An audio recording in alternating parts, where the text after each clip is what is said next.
Welcome to the Rooted in Community podcast. My name is Celia Coughlin-Surridge, and I'm here to bring authentic, community-focused conversations about online marketing to you on a bi-weekly basis. Let's face it, getting the word out about your nonprofit, service, or product is one of the first obstacles anyone faces when trying to grow their organization.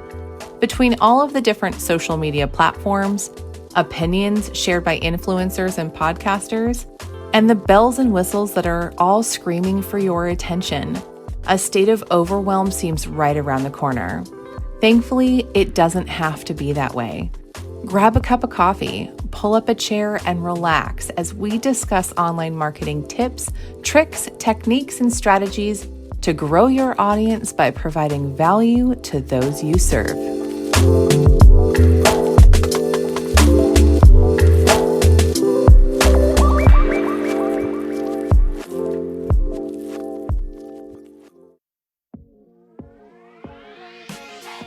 Our episode today happens to go live on probably what is the most highly anticipated day of 2020, Election Day. In what will go on record as one of the most difficult years our world has seen, on November 3rd, the citizens of the United States will be weighing in on who will be driving our country forward for the next 4 years. We would be remiss not to mention such a historic day. With that said, we realize that you probably will not be tuning into this episode until after the election. But we are ready to move forward, and regardless of what November 3rd brings us, the Rooted in Community podcast and Modern Roots Marketing is dedicated to helping community-focused organizations reach their audiences more effectively online and do the work they are meant to accomplish. It's for that reason we've decided to focus on the upcoming #GivingTuesday annual fundraising event and provide you tips on how to prepare for such a powerful day for any nonprofit. If you're not a nonprofit, or if you're planning a fundraising event other than #GivingTuesday, you will still find what we discuss in this episode helpful. Any successful sale, event, or fundraiser comes from a foundation comprised of planning, effective marketing, and follow-through. I'm thrilled that Mary, our Community Relations Director, is joining me today. She is our online fundraiser guru who has helped our clients through approximately 15 fundraisers over the course of the past 5 years, helping to raise thousands of dollars for many great causes. Mary, thank you so much for joining me today. Super excited to have you. And I want to go straight into a heavy-hitting question, which is a topic some people are talking about: donor fatigue. Some people say it's real, some people don't. I would love to know your opinion on the matter. Certainly, and thanks for having me. Donor fatigue, I'm not sure who first said those words, but they sure freaked a lot of people out. People were really concerned for a while that they were asking too much of individual donors and that there's just no way their causes could continue to bring in funding because people were tired of being asked to give. And I think especially since COVID hit and so many nonprofits have been affected by that, they were immediately concerned that since the need was that much greater and people would be compelled to ask again for donations, that those who give would be burned out, basically. But the Giving Tuesday organization actually has done a lot of research on this. They've put out numerous surveys and taken back all the data, and to them, donor fatigue is not a thing. It doesn't even exist. Their feeling is that people will give no matter what, as long as they are inspired by what they see and by what organizations are doing, and that organizations are trying to make a difference in the world. They're trying to really, truly help people. Then they are willing to give as long as they can. And due to COVID, there's certainly a possibility that they may be giving less here and there. But there may be more people giving as well because people want to see that their money is going somewhere good. Yeah. And in a year where people are feeling more emotionally pulled than ever, a lot of people, speak through their finances and make that commitment to give back. So I completely agree with you. So you've done Giving Tuesday as well as the Sacramento region's Big Day of Giving for several years now. Can you tell me a little bit more about hashtag Giving Tuesday, where it came from and some of its background? Yes, Giving Tuesday started in 2012 by a group of people who felt like if they got together, they each had their own individual causes. They felt like if they got together and donated to these causes all on the same day, that it would create momentum and more would be given, basically. They also wanted something that was global. They actually go by global generosity movement. That's what Giving Tuesday Mm, calls themselves, a okay. global generosity movement. And it's, organizations around the world, of course, and they are just coming together in unison on the one day to make a difference by giving and supporting all these organizations that need our support. That's great. I didn't realize there was that much background behind it. I know some people feel like it has some type of correlation with the Black Friday craze. Are you familiar with that at all? I think that simply in that it's the first Tuesday after Thanksgiving. So they figure that, people are shopping like crazy on that Friday. And then there's also the Cyber Monday that comes after that. People are shopping, shopping, shopping. And then it's like, okay, I've spent a lot of money on myself and my family or Now my it's time to give immediate back. family. Now, yeah, yeah. Now let's spend some time giving to organizations that can do more with that money. For sure, yeah, and I think a lot of people or nonprofits in particular are very used to the end of year ask, of course. That's a kind of a usual thing that people expect. So it did go hand in hand. Now, I know that this year we saw something different, which was that actually there was an additional movement called hashtag Giving Tuesday now that was created as a direct response to COVID-19 and quarantine, which we all know has caused a lot of nonprofits to really struggle. So that is not the particular one that we are discussing today, but do you have more information about that? Like, do we know how it did this past year? Are they planning on doing it again? Do we know? I don't know at this point if they've made a decision about doing it again, but it was very, very successful, much more so than anybody could have anticipated. And so it was in May, which is actually a key month for some areas, like our regional fundraiser that happens annually here was in that same month. But people still gave on Giving Tuesday now. It was huge. Yeah, for sure. And I think that's a really great representation of the donor fatigue not quite being real in a sense, because people once again give to the charities and nonprofits that they feel strongly about regardless. One thing I'll say too, in the data that they collected through these surveys, they determined that there are many, many more young people giving these days. And I think a lot of people feel like that has to do with COVID and just being more socially aware. Mhm. And an election year too, young people want to be involved in the election, they want to be involved in the direction of the country. In many cases, they're not able to give much, but lots more young people are involved in giving. They, just like anyone else, they want to see where their money is going. They want to feel like they're making a difference. And what's really cool, and something I hadn't thought so much about until I saw this data, was that young people will start giving and they'll stay with that organization and continue to give as they get older. So they potentially become lifelong donors. They also have influence on their elders, their parents, grandparents, whomever. In turn, organizations can benefit from that by getting word of mouth donors from these young people. Exactly.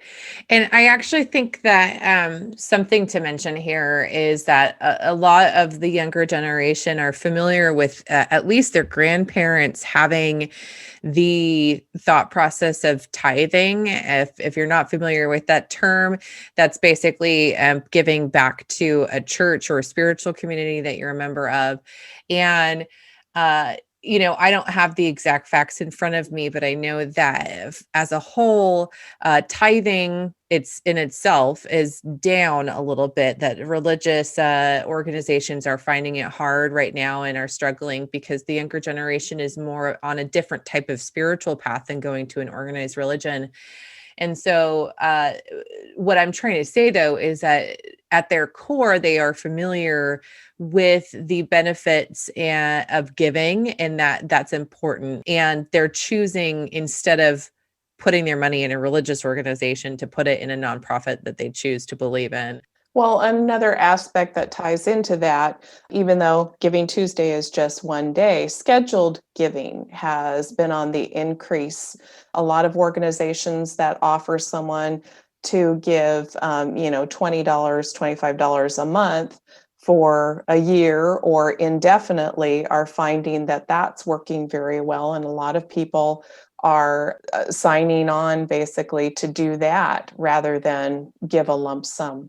For sure. Yeah, exactly. I think EFT, PayPal, annual or monthly donations, it makes it really easy for anyone at any level to give. And, as they say, even a dollar, a cup of coffee a day, those are the things that really, it adds up after a while. So Definitely.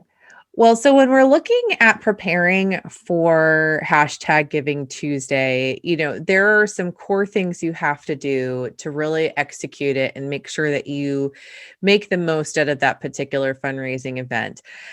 So we actually have pulled a couple of resources from the hashtag Giving Tuesday website, which we will link back to in our show notes. But we had a couple that we really felt were the key points that you needed to focus on in order to have a successful event. And the first, of course, being your goal. I know in my experience, we've had goals that are based around a particular initiative, for example, upgrading the computers in an office, or a particular a piece of equipment that's extremely expensive for an organization looking for something like that. But there are initiatives that are, looking to put hundreds of $1,000s into a construction project. So, Mary, in your personal opinion, what works best for an effective goal for hashtag Giving Tuesday?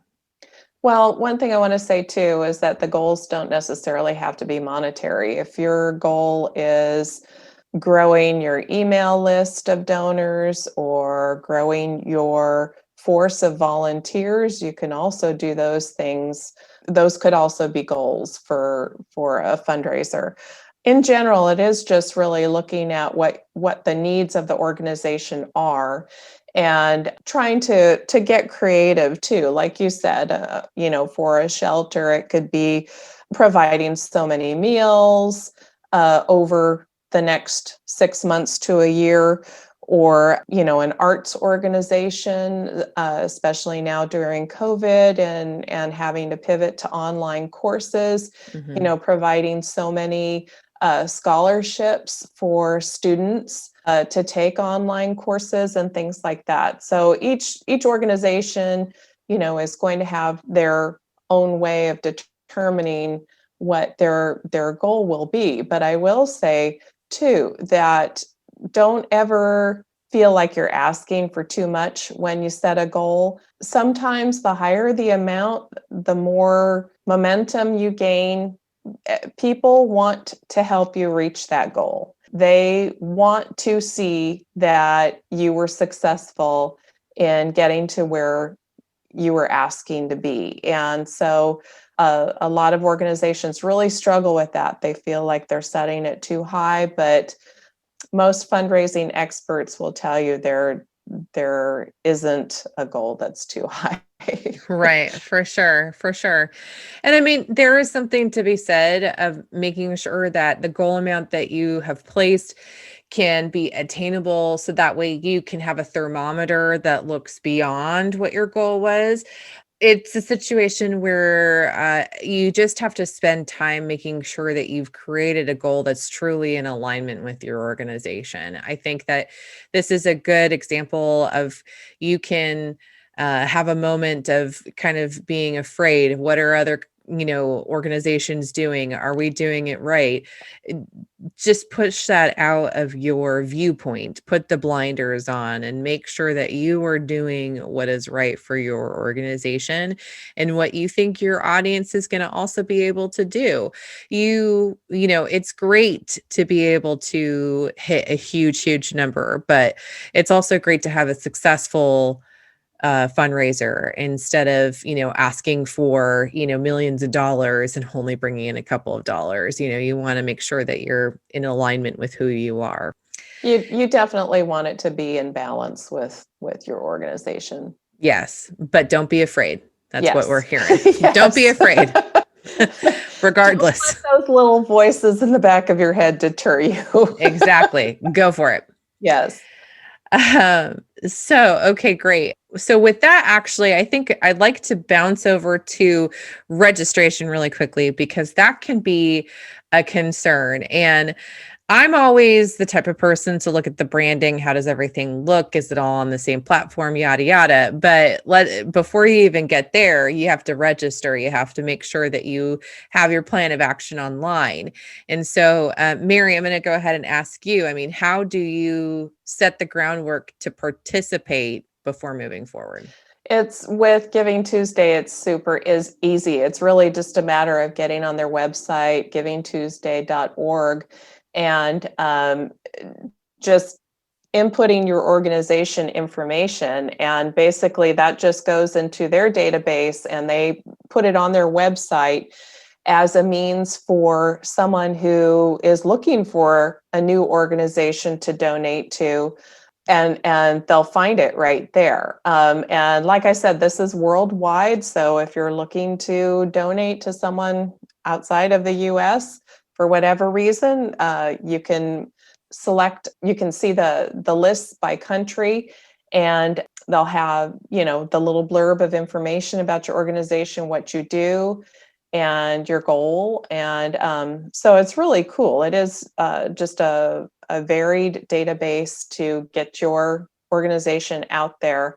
And I also want to say the Giving Tuesday is December 1st. I'm not sure that we actually said it was Tuesday, December 1st. So once you've registered on their site, then you also have access to a toolkit that they provide with really great resources. There are graphics that you can use on social media and posters and such. Other than that registration on their page, it's left up to you, to the organization, to decide how to move forward. Your means of getting your donations could be just using a portal that you already have set up on your website to accept donations. You could do a Facebook fundraiser, or that's the beauty of Giving Tuesday, actually, is that you don't have to worry about setting things up in their specific platform. They let you do the financial side of accepting the donations on your own. Yeah. And so that's actually a key point that I really want to point out there is making sure that you have your donation platform solidified. And the reason why I want to point this out is because it can become very confusing if you don't have that figured out. So, for example, if you have a portal on your website, but you also have a PayPal link, and then you also do Facebook fundraisers, and everybody's kind of in a different place, but you want to have one thermometer, well, how do you track all of that information? So that's something that you need to spend time kind of figuring out for Giving Tuesday. If your community is on Facebook, I think that's a great opportunity for you to really move forward on that, because then you have the ability to really show everyone's fundraisers on the platform, keep that community conversation going.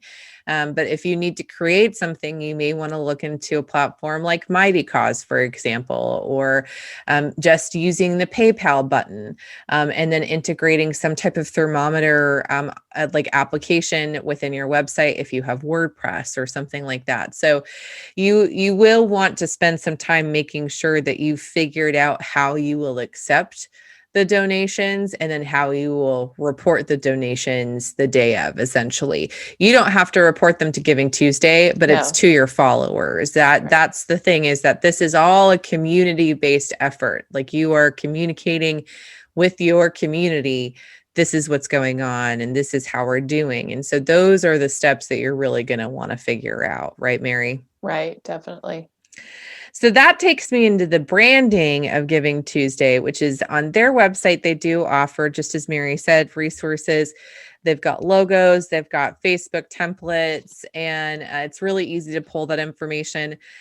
You can also use a program called Canva, we are fans of, where you can upload those images into pre-existing templates, and Canva will match the colors for you so you can stay all within the Giving Tuesday branding. But it's also a good idea for you to come up with your own branding. It would be great, to tie in the Giving Tuesday logo. But if you've created some type of theme, for example, if you want to do some type of like 1950s dash and donate type of a thing, that's something that we've done previously, create a whole look for it and have it all branded.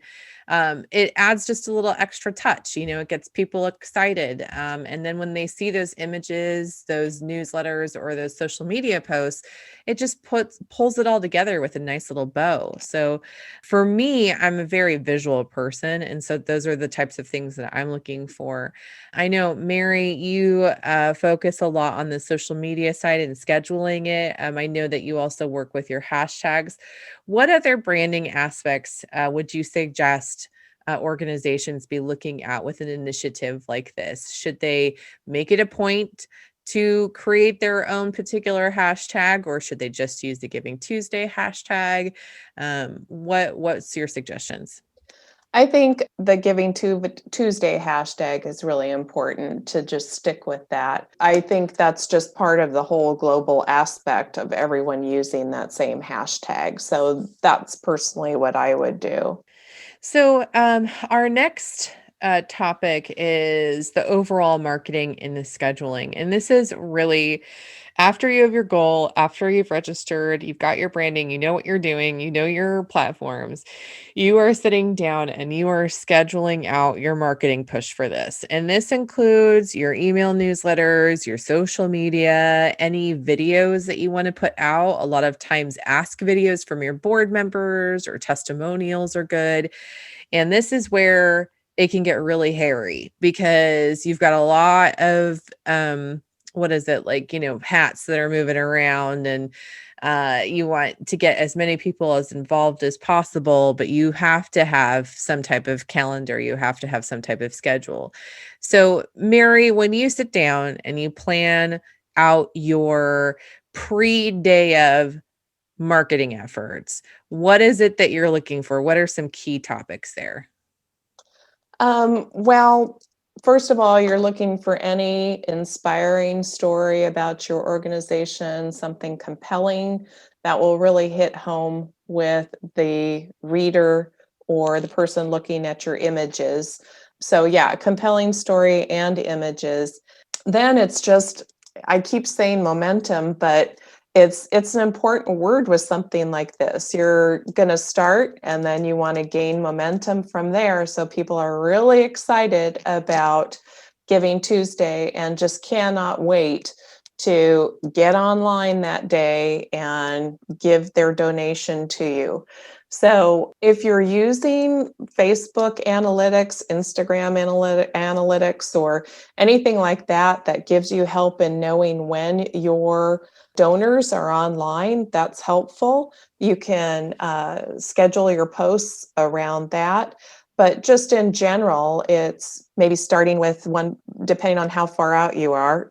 Right now we're actually less than a month out. So immediately I would be posting at least a couple times a week, the following week, 3 times, the following week, 4 times, and then daily that last week up until the event. Variety is great, as Celia mentioned, video, and then images and those personal stories. And I Mhm. know for a long time, people were saying, shorter is better. You lose the attention span of the reader if they're reading something really long online. That's not so much these days. People have more time that they're online and they are able to do a little more reading. So if you have a compelling story from a donor that there's just no way to shorten, don't worry. Go ahead and put it up. You just want to catch people however you can and gain their attention. Yeah, exactly. And I think the key there is making sure that the content is quality. I think that longevity becomes an issue when there's lots of like dead space or run-on sentences, things that aren't quite, there. But Yeah, and it's the same thing too. You want to be able to repurpose some of your content, but the really good stuff you definitely want everybody to see. But you have to keep in mind that the people who receive your newsletter, your email newsletter, are going to be a little different than the people who are looking online. So of course you need to customize your messaging and your stories to those different platforms. But yeah, if you have some creative people working with you, you can certainly do it and cover all those bases. And that's something else we should mention.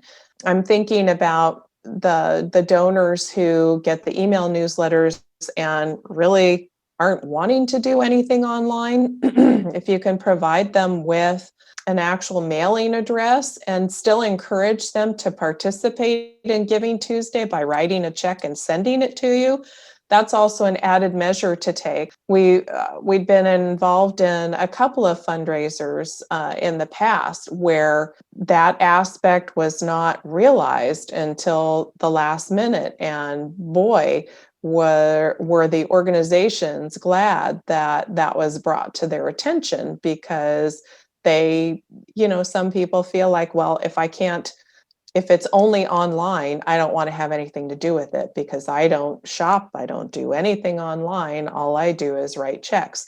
So if you really want to get as many donors as possible and reach out to those people who you haven't in the past, you need to make it known that you're willing to accept donations that way.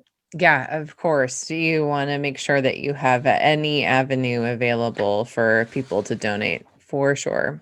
So that actually brings us to the big day of, which is the day that you are asking for donations to be made. And my experience in the past has been pretty much everything, which is actually, I think, what Mary, you came from, which is a 24-hour, every hour there's something being posted, there's an email going out, someone's being thanked type of a day, all the way down to a pretty low-key day, which is just occasional, posts going out. But and I think that goes back to whatever is best for your organization. But ultimately, Mary, what is your suggestion for a successful day of? Well, if you have a team of people, it's, having each person with their own jobs and then coordinating. So hopefully your rollout of everything goes smoothly. You could pre-schedule social media posts, but also be available to do some in real time, because there might be something that comes up. You might hear a comment from somebody, or just have an update on how much money's coming in, and you want to make sure that everybody knows about it. So put it in a newsletter or send it out on social media, because all of those little bits of information are going to create more momentum. There's that M word again. But it will, and it keeps people excited. That's the thing. You want to keep people engaged during the day. You want the people who already know about Giving Tuesday to go tell their friends. You want them to see that how well you're doing and rethink what they're giving. They might say, you know what, I could give another $50 and that would get them to the next level of their goal. So, yeah, anything to create momentum. That could be when you break out some real success stories and some more really compelling, inspiring stories about your organization. You might, at that point, you'll have used most of what you had already planned, but that's a great time to get in some really good last minute ones. And yeah, just keep your eye on what's happening with your donations coming in, and anything that you can get out there so people can see and still get in on it is great. For sure. Yeah, exactly. So this can actually seem really daunting, I think, for a nonprofit that may be relatively small, but it doesn't have to be. Do you feel, Mary, that this is something that can be handled by one or two people, or do you need a huge board? Who can do this? I think ideally, I think of, board of directors and giving each person their job to do in preparation for this fundraiser and during the fundraiser.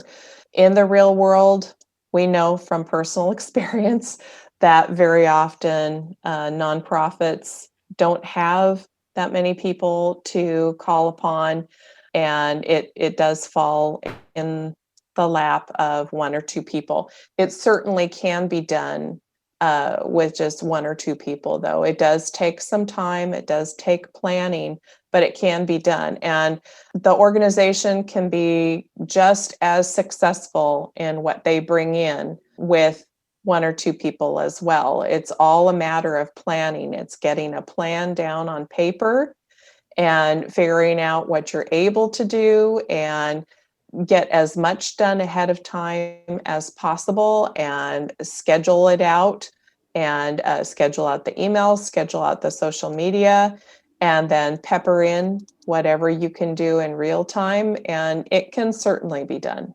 For sure. Yeah, exactly. Well, and that really takes us to what happens afterwards, which is, your day of has happened. What is the first step you should do basically that Wednesday? First thing is thank yous, sending out thank yous by email, thank yous out on social media. If you're a smaller organization and you're able to thank everyone who donated by name, that's great. Larger organizations aren't able to do that. So a lot of the time, they just make the decision to name their largest donors. But either way, a thank you, whether it's named or not, is powerful. And that's what a lot of people want to see and will come back for. So it is really, really important.